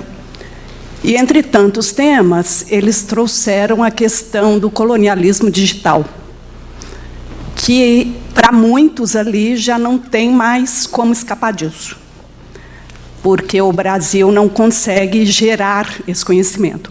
O senhor que está nessa jornada e que vive o mundo acadêmico lá e aqui, como que o senhor avalia essa questão do colonialismo digital? Não tem mais jeito, estamos numa rota e não vamos conseguir mais sair? Ou ainda tem como escapar do colonialismo digital? Para ser totalmente honesto, eu estou preocupado em outros graus mais básicos do colonialismo que afeta o Brasil, né? Tem coisas muito mais básicas que a gente ainda não conseguiu superar, como o nosso complexo de vira-lata, que se o Nelson Rodrigues pudesse estar vivo e andasse hoje aqui por aqui, ele ia falar: meu Deus, o meu livro que eu publiquei nos anos 60 é tão atual hoje como foi na época, né? Porque nós continuamos a achar que nós não somos capazes de fazer nada mais do que, como eu disse, jogar bola, bater tambor, né? Basta ver o sucesso que foi na abertura dessa Copa, o Ronaldinho aparecer tocando tambor lá com a maior soprano russa, né? Todo mundo: oh, mas que maravilha, coisa genial. É genial, é maravilhoso, eu adoro música, mas essa é a nossa visão. O provincianismo, o buraco é muito mais embaixo, eu diria, né? A questão do colonialismo digital é muito relativa, porque existe uma panaceia lá fora, principalmente vindo dos Estados Unidos, que é um movimento ideológico, na minha opinião, um movimento político de dominação do ser humano, não só brasileiros, não estão um pouco se ligando para o que acontece aqui. Eles realmente querem criar a mensagem de que o ser humano é superável, que as máquinas vão ser superiores, que os sistemas digitais... E é uma balela matemática, é uma balela computacional e é uma balela biológica. Isso não existe. Um sistema computacional digital, por definição matemática, não tem como substituir as propriedades mais fundamentais no cérebro humano, que funciona em analógico. Só aí, né, se você falar com qualquer matemático, a resposta é muito clara, porque existem sistemas analógicos que não são reduzíveis a um algoritmo. Você não consegue nem escrever a fórmula para descrever esse barato. Então, se você não tem a fórmula, você não consegue gerar uma plataforma digital que simule. Então, a dependência que nós temos da indústria digital, ela só é o último capítulo de uma dependência muito maior. É uma dependência intelectual, é uma dependência política, é uma dependência econômica. Eu não fico até muito preocupado, porque eles vão destruir as mentes deles antes do que nós, né? É até um pouco mais saudável, que a gente tenha uma vida um pouco mais normal do que viver... Apesar que não é verdade, porque você anda aqui em qualquer lugar em São Paulo, em qualquer restaurante, você vê crianças de 2 anos, os pais estão no celular e a criança está no iPad, antes de aprender a falar, antes de aprender a andar. Ou seja, você está condicionando o cérebro dessa criança desde o início da vida a ser um sistema biológico digital. E você está provavelmente restringindo o desenvolvimento das propriedades analógicas desse cérebro. Então, do meu ponto de vista biológico, essa colonização digital pode até ser uma faca de dois gumes. Porque enquanto eles avançam em virando ciborgues ou robôs, nós ainda vamos ter uma chance de escapar disso. Talvez. Né? Mas tem um outro lado que eu imagino que é o que a senhora está tocando, que é o fato da dependência da tecnologia digital ser traduzida numa dependência econômica, ou mesmo uma dependência política. Bom, nós estamos dando a Embraer de graça, o que eu posso falar? Nós destruímos a maior empresa do Brasil, que é a Petrobras, porque tinha uns caras lá roubando. Prende os caras que estão roubando. Salva a indústria. É o que acontece na IBM, é o que acontece na Apple, é o que acontece em qualquer empresa americana. Se eles pegam o cara que está fazendo algo errado, a justiça americana vai lá e põe o cara na cadeia. Mas ninguém fecha a Boeing. Ninguém fecha a Apple. Como é que a Apple estava falida 10 anos atrás? Como é que a Apple acabou de cruzar $1 trilhão de valuation? Ninguém aqui faz essas perguntas. Por quê? Porque ela teve um incentivo brutal para sobreviver. Porque era uma indústria vital para o país. Apple, Google, né? Amazon.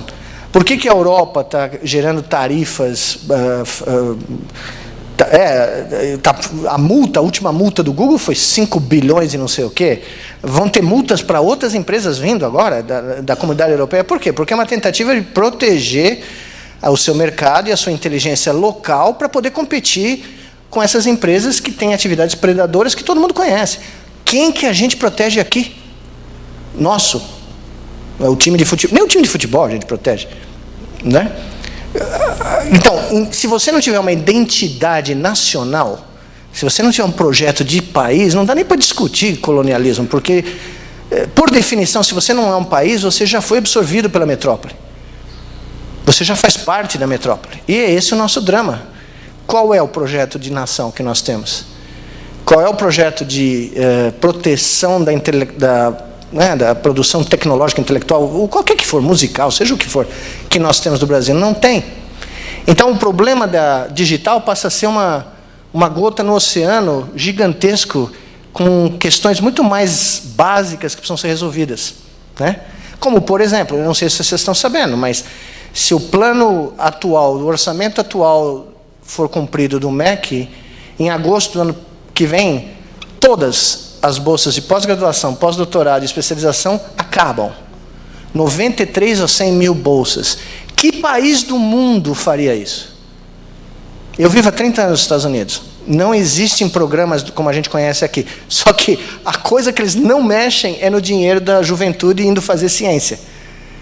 Porque é o futuro, todo mundo sabe. São os engenheiros, são os pesquisadores biomédicos, são a intelectualidade da próxima geração que vai entrar na academia, muito pouco, porque tem poucos empregos na academia, mas que vai ser a matéria-prima mais fundamental da indústria de ponta americana. Quando é que eles vão cancelar as bolsas dessa molecada? Nunca.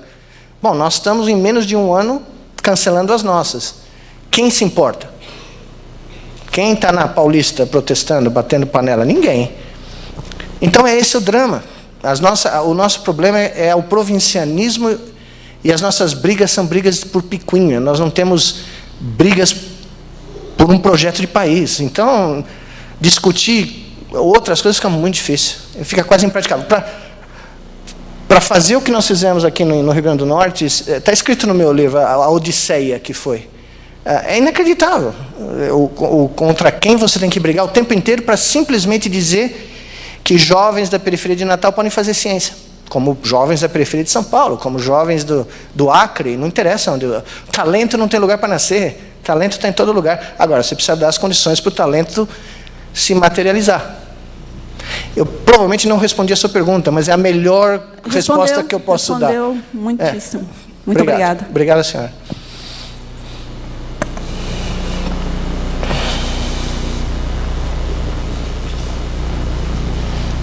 Professor, alô.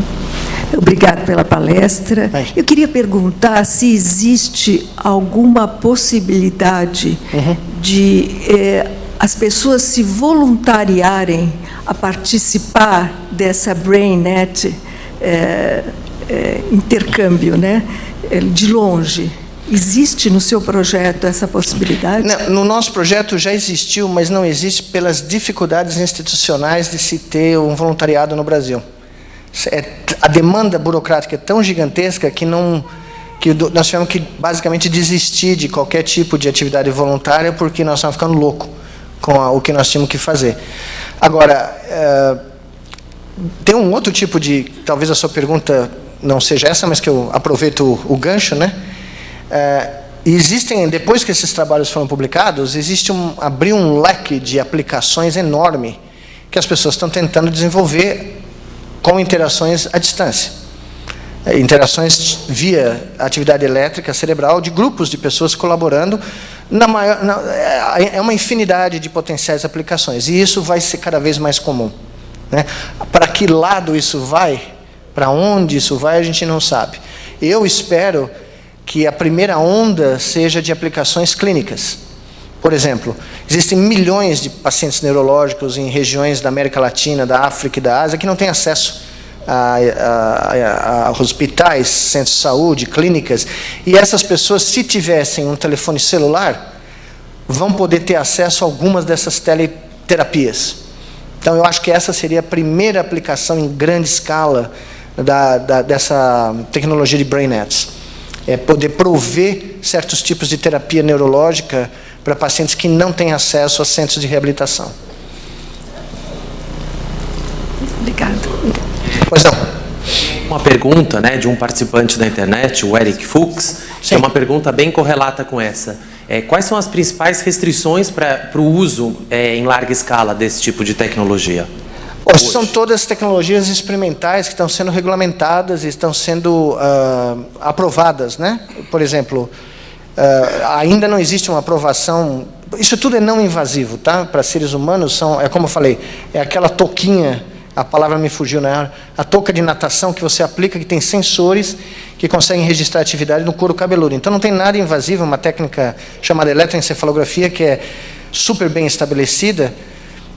Quando eu usei essa técnica aqui na Copa, o pessoal falou que era uma técnica ultrapassada. Bom, foi inventada nos anos 20, mas o carro também foi, né? E melhorou, né, desde lá, né?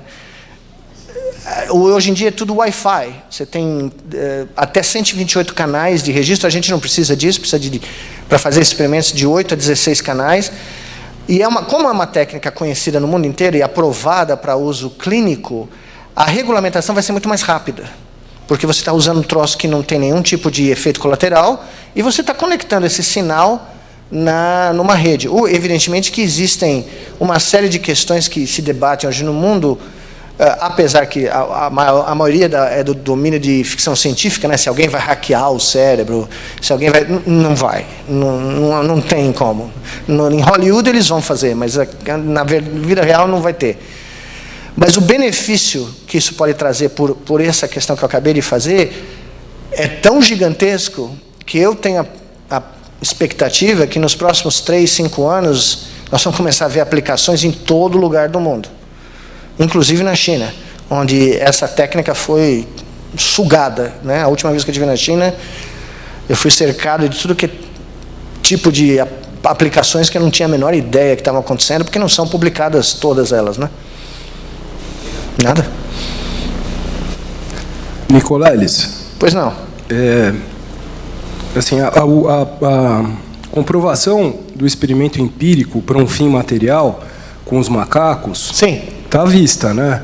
Então, assim, deles se unirem na BrainNets para realizar uma tarefa em conjunto, né? Certo. Enquanto eu via, eu lembrei daquela coisa da teoria do 100º macaco, lá dos campos morfogenéticos. Eu nem tenho a ideia do que você está falando, mas tudo bem. Daquele experimento que foi feito em Washington, já faz um bom tempo, por exemplo, que teve uma onda de violência, e aí no verão reuniram lá milhares de pessoas para meditar, para melhorar um pouco o estado de espírito, se pode ser assim dito. Provavelmente ajudou, né? Então, parece que ajudou, reduziu bem o nível de violência. Os monges tibetanos, quando estão meditando em grupo, eles sincronizam. Então, assim, o que eu queria mantra, né? Com aquele mantra que os caras estão ouvindo lá para sincronizar, né? Os caras sincronizam o EEG. Isso já teve gente que fez. E tem alguma linha de pesquisa, por exemplo, que tente entender a alteração de um padrão de cultura, por exemplo, a partir de uma vibração na intenção das pessoas? Não, o que eu acredito, a teoria que eu estou pondo no meu novo livro, que é a minha teoria, tá? Ainda não ninguém sabe porque nunca foi publicado, está para sair, é que na história da humanidade, o que é a disseminação de um fenômeno cultural? É basicamente baseado na geração de uma abstração mental. Alguém acorda de manhã e fala, ok, tem um cara que mora na nuvem, e o nome dele é Zeus. Aí ele conta para o vizinho, olha, ontem eu estava falando com a Sheila falando comigo, comeu nosso churrasquinho aqui em Atenas, quando a gente olhou para o céu, tinha um cara de barba, fazendo assim com o dedo para mim, eu chamei ele de Zeus. Aí o vizinho fala, boba, essa é uma grande ideia, adorei. E aí começou a chover.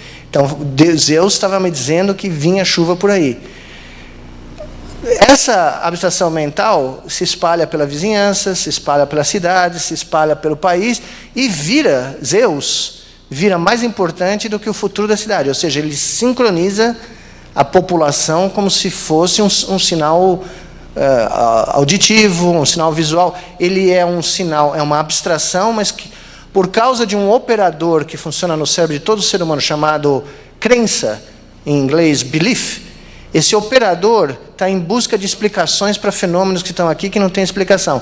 No momento que Sócrates chegou e falou, Zeus foi quem fez a chuva vir para cá, e o vizinho acreditou, e o outro acreditou, e o outro acreditou, acabou.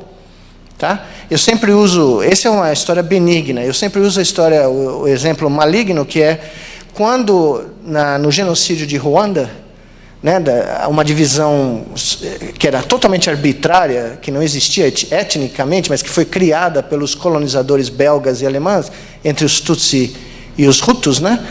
Como os Tutsis, durante toda a história, foram mais aceitos pelos colonizadores, tinham os melhores empregos, tinham os melhores acesso à educação, maior crescimento econômico, tinha um ressentimento muito grande na população Hutu. Pois bem, quando um presidente Hutu foi eleito e, de repente, tem um atentado que mata o cara, derruba o avião do cara e mata o presidente Hutu, meses antes havia uma rádio, ou várias, disseminando pela comunidade mensagens de ódio contra os Hutus, contra os Tutsis, perdão, na comunidade Hutu. Quando acontece o acidente, ou seja, essa mensagem anterior é o Zeus, tá? O inimigo é o Hutu, eles que fazem a gente não ter isso, eles que fazem... Enfim, o Tutsi, perdão, eu estou invertendo, o Tutsi. No momento que o avião cai, o cara morre, a mesma rádio fala, quem matou o nosso presidente foram os Tutsi, chegou a hora. Bom, em horas, 300 mil pessoas estavam mortas. O cara foi matar o vizinho, o cara foi matar o padeiro, o médico. Basicamente, uma abstração mental transmitida por um meio de mídia de massa sincronizou o cérebro de toda uma sociedade e fez essa sociedade cometer um crime que provavelmente nenhum indivíduo membro daquela sociedade cometeria por si só. Nunca. Porque foi criança, foi tudo, né? Você entende? Então, a teoria de Brainnet, na minha opinião, provê um mecanismo neurofisiológico para explicar por que grupos sociais, humanos e animais, mas humanos mais importantemente, se formam tão rapidamente e são capazes de criar ou exercer comportamentos né, que indivíduos desse grupo não realizariam. É só sair num campo de futebol, né? Só sair num campo de futebol e ver o que acontece na torcida. Tem cientista, juiz, médico, tal. Aí rola a bola, tem um mob, né? E isso é muito fácil de acontecer, porque esse sinal sincronizador, ele traz à tona para o cérebro rotinas que estão lá desde os 3 milhões de anos atrás, quando a gente começou a andar nas savanas africanas, entendeu? Os arquétipos do Jung que estão lá dentro de nós afloram, vêm para a consciência e sincronizam. E aí os caras fazem as calamidades que fazem, né? Não é à toa que a sociedade mais avançada intelectualmente e tecnologicamente da Europa nos anos 30, a Alemanha, deu no que deu, né? Pode acontecer em qualquer lugar, inclusive aqui, by the way. Em 2 meses.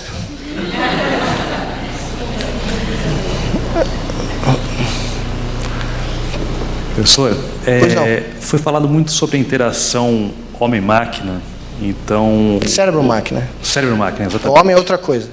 Perfeito. E quando a gente fala em fins terapêuticos, eventualmente a gente não precisa do inverso. Por exemplo, quando a gente fala de Alzheimer, não seria a máquina, de repente, mandando o impulso magnético, uma coisa assim, para falar, olha, não é por aqui, é por ali. Como é que isso interage com o que o senhor estava explicando aqui?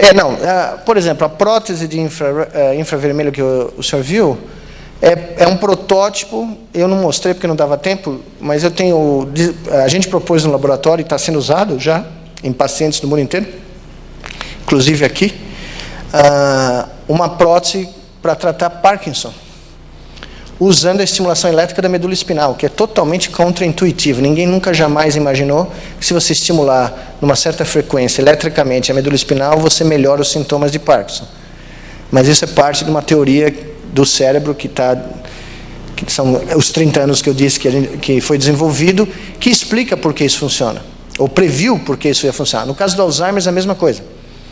Ocorre que a maioria das doenças neurológicas, e provavelmente boa parte das doenças psiquiátricas, se não todas, decorrem de crises epiléticas que estão acontecendo silenciosamente em regiões profundas do cérebro. Então, o cara não desmaia, o cara não saliva, como a crise epilética cortical que todo mundo conhece, mas o cara entra em depressão, o cara tem alucinação, o cara tem problemas motores, como o Parkinson, o cara tem perda de neurônios por causa de crises epiléticas muito devastadoras que levam ao Alzheimer. Então, o que nós estamos propondo são terapias onde a gente usa a medula espinal como canal de transmissão de sinais elétricos de alta frequência para tratar cada uma dessas patologias. E o que a gente notou é que, evidentemente, você tem essa prótese que manda os sinais, mas você, se puser o cérebro do paciente no loop e o paciente interagir com essa prótese para controlar o período de estimulação, quanto tempo vai estimular, por quantos dias, quanto para, quando não para, existe a perspectiva que o tratamento seja melhor. Então, é por isso que a interface cérebro-máquina entra também nessa região. Nesse desenvolvimento dessas futuras terapias. Ou seja, se o paciente de Parkinson estiver envolvido conscientemente com o processo de tratamento dele, a expectativa, como foi com esses pacientes com medula espinal, que a melhora seja maior.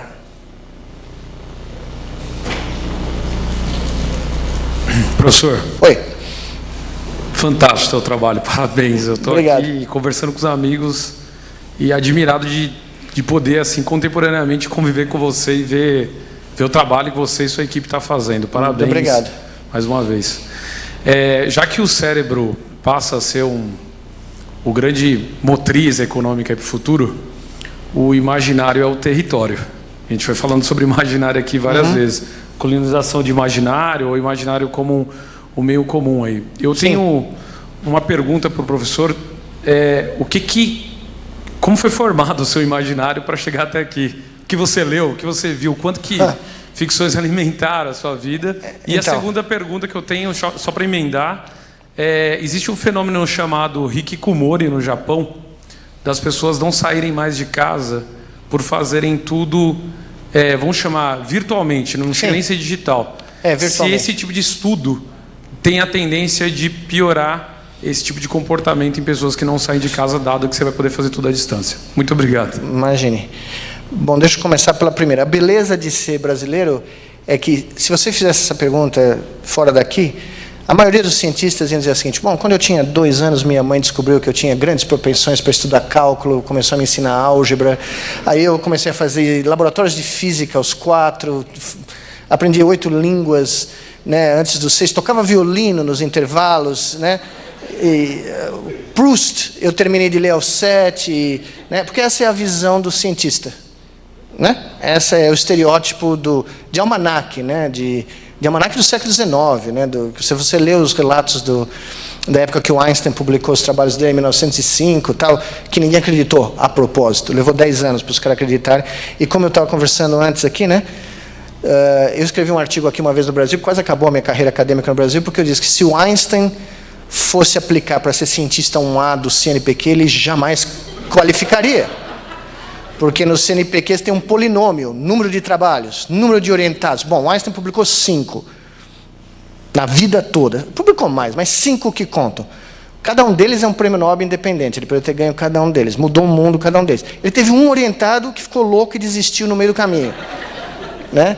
Então, mas o estereótipo do cientista é isso, entendeu? O cara que, como quem assistiu Perdido Espaço, nova versão no Netflix, né, da mãe, meninos, está na hora de acordar, 8 da manhã, quem fez o exercício de álgebra? Bom, se minha mãe me acordasse às 8 da manhã, que eu nunca acordei, para dizer que eu tinha que fazer exercício de álgebra, eu pedia desfiliação do partido de casa, né? Porque, então, a minha vida de cientista foi o seguinte: eu joguei bola na rua, fui no Parque Antártica muitas vezes, né? Comi esfirra do Jaber, participei do movimento estudantil, fui contra a ditadura na rua. Não cheguei a apanhar porque eu era esperto e saía correndo, porque eu fazia track and field, né? Corria 1.500 metros, então nenhum policial me pegou, porque a hora que eu corria era antigamente, não agora, né? E conheci gente que pensava em ciência de uma maneira completamente diferente. Ciência não é tecnologia. A tecnologia é uma ferramenta da ciência. A ciência, como a arte, é uma das grandes expressões de humanismo do ser humano. E eu acho que eu tive o privilégio de conhecer grandes humanistas aqui. Aqui, meio quilômetro daqui. E foi isso. Eu sou o produto de um Brasil que sonhou em ser algo que pode ser, mas que nunca optou em ser. De verdade. Né? Porque a gente nunca paga o preço aqui. O único orgulho que eu tenho na minha carreira é que eu paguei o preço.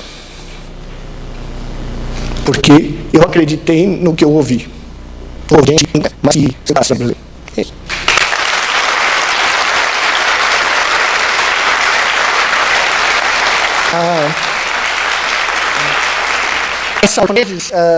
O fenômeno é muito pior na Coreia do Sul. Na Coreia do Sul, eu dei aula na no verão. Então, você já conheceu um cara chamado Marshall McLuhan, né, o grande teórico da mídia dos anos 50 e 60, que previu, no momento que a humanidade se conectar na velocidade da transmissão dos impulsos elétricos do cérebro, nós vamos criar uma aldeia global. Nós vamos colaborar, todo ser humano vai fazer parte dessa colaboração global, porque nós vamos estar conectados na velocidade de transmissão dos sinais do nosso cérebro, certo? O efeito é o oposto. Se Marshall McLuhan tivesse vivo hoje, ele ia ter que publicar um livro dizendo: errei em tudo, porque não em tudo, mas porque o efeito da comunicação em alta bandwidth, alta velocidade, de toda a humanidade, foi nos levar de volta à organização tribal do Paleolítico. Porque hoje as pessoas só se relacionam virtualmente com quem elas pensam igual, com quem concorda com elas e com quem tem a mesma visão de mundo delas. Ou seja, nós fragmentamos a humanidade ao conectar a humanidade. E é por isso que o fenômeno que se observa no Brasil político é o mesmo fenômeno nos Estados Unidos, na Alemanha, na França, não é na China e na Rússia por razões óbvias, mas na Índia, na Inglaterra, não se existe mais consenso para nada. Porque não existe mais o conceito de consenso. Porque não existe o conceito de pensamento crítico e de negociação de um acordo né, do denominador comum. Não existe denominador comum. Porque todos os debates fundamentais para o futuro da humanidade foram fragmentados de tal sorte que ninguém concorda com ninguém sobre nada. Então, a democracia representativa aqui na França, na Inglaterra, nos Estados Unidos, simplesmente não funciona porque você não tem consenso para nada. Qualquer assunto que você levanta no Congresso americano, ninguém concorda. É só ver o que está acontecendo lá. Né? Então, esse é a grande curiosidade. Há 4 séculos, desde o século XVII, desde o século XVI, perdão, desde Descartes, Bacon, Galileu, o que se vendeu para nós é que a mecanização da vida, a tecnologia vai resolver todos os nossos problemas. A matematização, a quantificação de todos os fenômenos vai gerar a solução de problemas humanos. Mas os problemas humanos só se resolvem com soluções humanas. Nenhuma máquina vai resolver os nossos problemas. No momento que a gente se conectou, nós nos dividimos. Porque é tão mais simples ouvir que o Palmeiras é o maior time do mundo, que a minha visão de mundo é a melhor do mundo, que é assim que tem que ser feito. O reforço positivo das nossas ideias é tão mais aceitável do que alguém vem falar para você, não, peraí, eu tenho uma outra visão de mundo, nós temos que chegar num acordo aqui, senão o mundo acaba. Né? Aquecimento global. Você não consegue falar de aquecimento global dentro das universidades americanas. Pensa numa brincadeira dessa. Entre cientistas você não consegue um consenso. Tá? Então esse é o drama. Ninguém previu isso. Ninguém previu que a hiperconectividade social ia levar a uma fragmentação social. E é isso que nós estamos enfrentando agora. E no caso específico dessas crianças, ou adultos também, na Coreia e no Japão, isso gerou um sentimento antissocial. As pessoas não querem ter contato com outros seres humanos. Elas preferem, porque se gerou um grau de sofrimento, o contato humano virou tão potencialmente doloroso que essas pessoas estão se isolando e literalmente vivendo dentro de casa. As pessoas não saem mais nem para andar. E isso está acontecendo muito claramente na Ásia já. E está começando a migrar para o oeste. E é um fenômeno que eu não tenho a menor dúvida que pode se espalhar pelo mundo todo, porque essa fragmentação, principalmente quando as redes sociais foram introduzidas, né, Twitter, Facebook, todas essas coisas, já é um fato notório, não há a menor dúvida. É só você ver o número de grupos fechados do Facebook, WhatsApp, whatever, né, o que tem por aí. E qual é a consequência mais curiosa desse fenômeno? Se vocês forem olhar os números, eu peguei uns dados recentemente da Sociedade Americana de Poetas, o Guild de Poetas. Em 50 anos, o número de americanos que lia um poema, um livro de poesia por ano foi de 27% para menos de 6%. Os poetas estão sumindo. A poesia está sumindo. Pensa só numa brincadeira dessa. A base da sociedade intelectual e filosófica do mundo ocidental vem da Ilíada e da Odisseia, que era aprendida de cor, 1 milhão de versos. Para você ser um intelectual grego, você tinha que poder recitar a Ilíada e a Odisseia, que era a epopeia da civilização grega. Quem hoje conhece um poema de cor? Não é muito tempo, não, hein? 2.500 anos. Não é nada na história da humanidade. E é esse o reflexo. E se você fizer a mesma pesquisa para pintores, artistas plásticos, eu garanto para você que o número vai ser muito parecido. Ou seja, todas as funções analógicas da humanidade, as funções rebeldes, criativas, intuitivas, estão sumindo. Porque nós estamos virando zumbis digitais biológicos. Tá? Hoje se lê mais sobre tricotar do que sobre poesia nos Estados Unidos. É incrível, né? Um país que tem poetas que não preciso nem contar para vocês, né? Então, esse é o efeito da hiperconectividade. Não sou eu que digo, tá um monte de livros aí, você pode achar a literatura farta sobre isso. Muito bem, tem espaço para mais uma pergunta.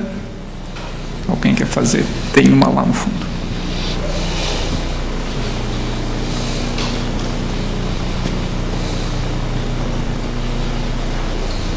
Oi, bom dia. Mais uma vez, parabéns aí pelos seus trabalhos. É um orgulho para nós brasileiros termos você representando a ciência do Brasil.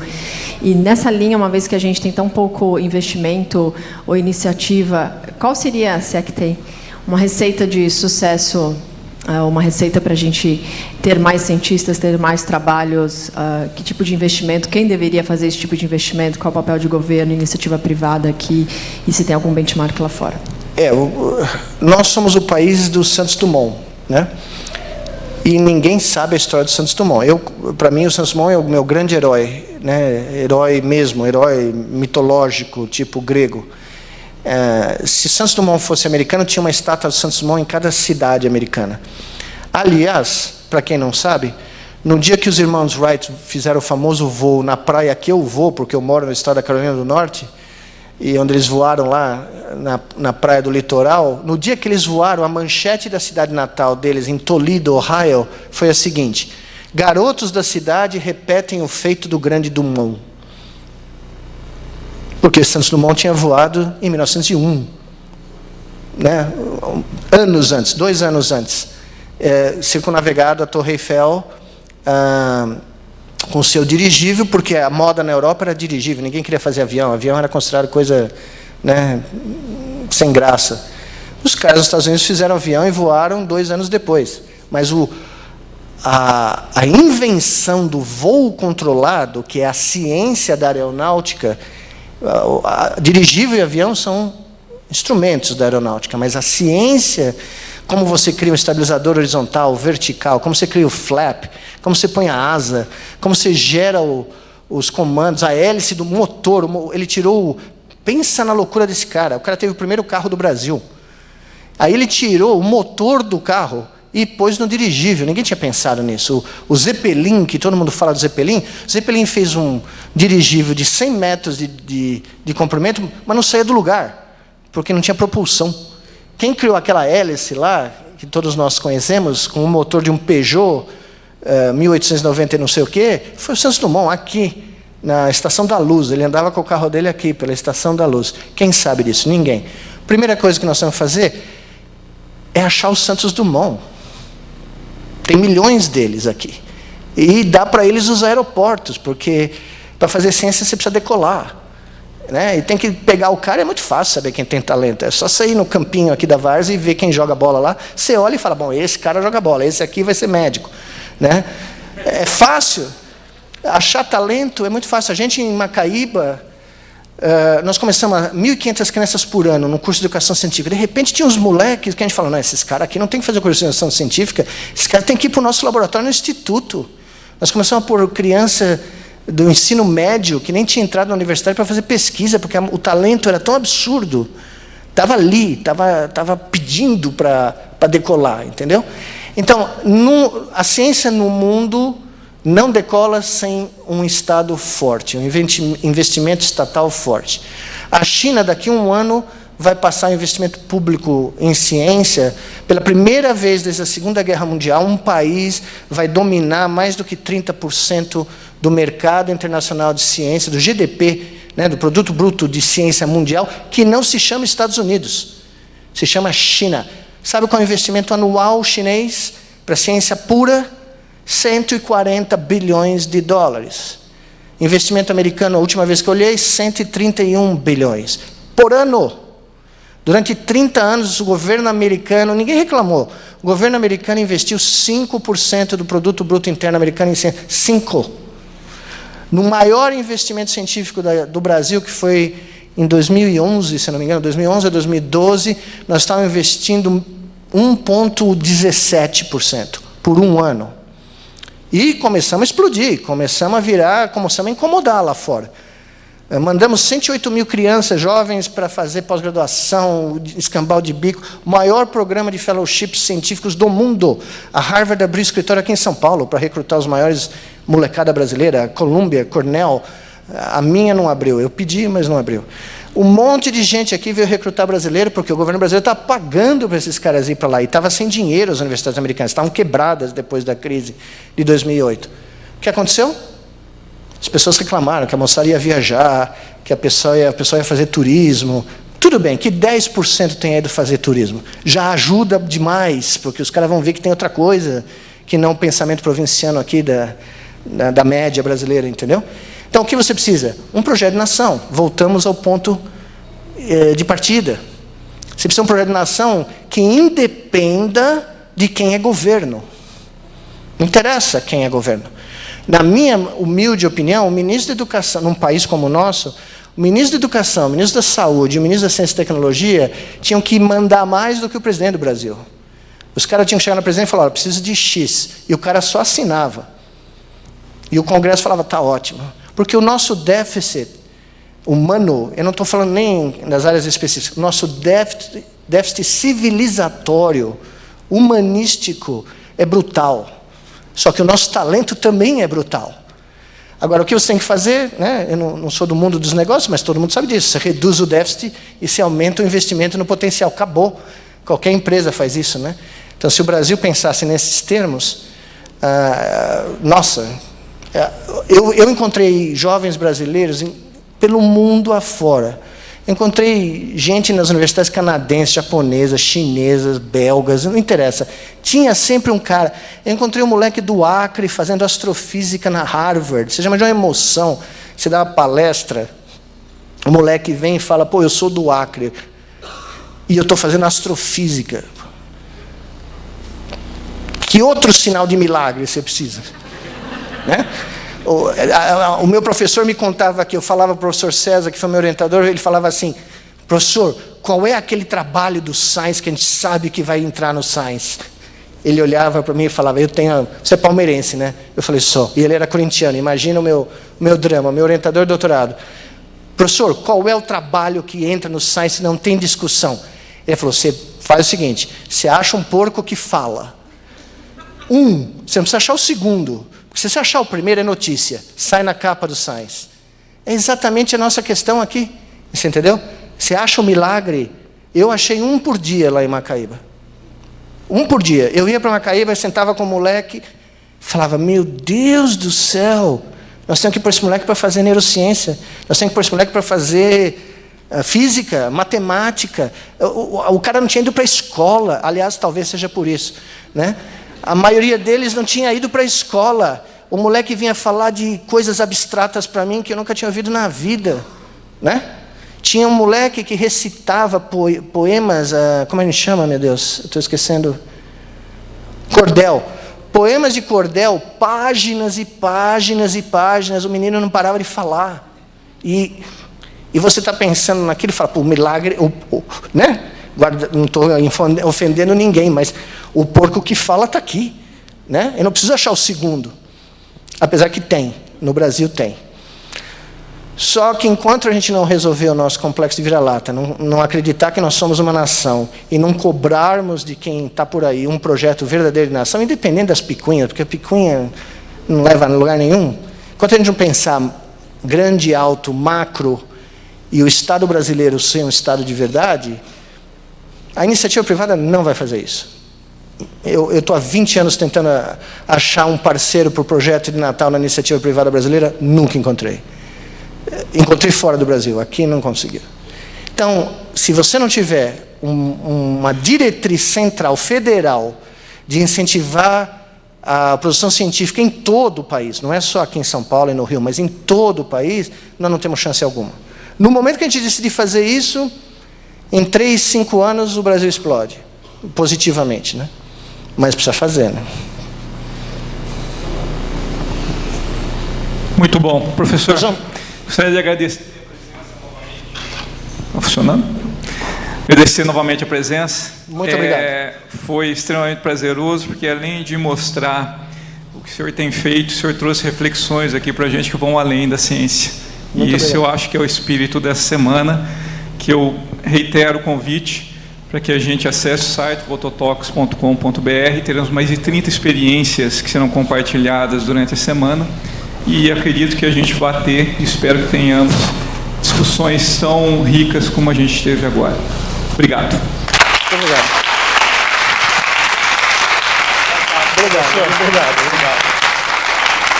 Obrigado.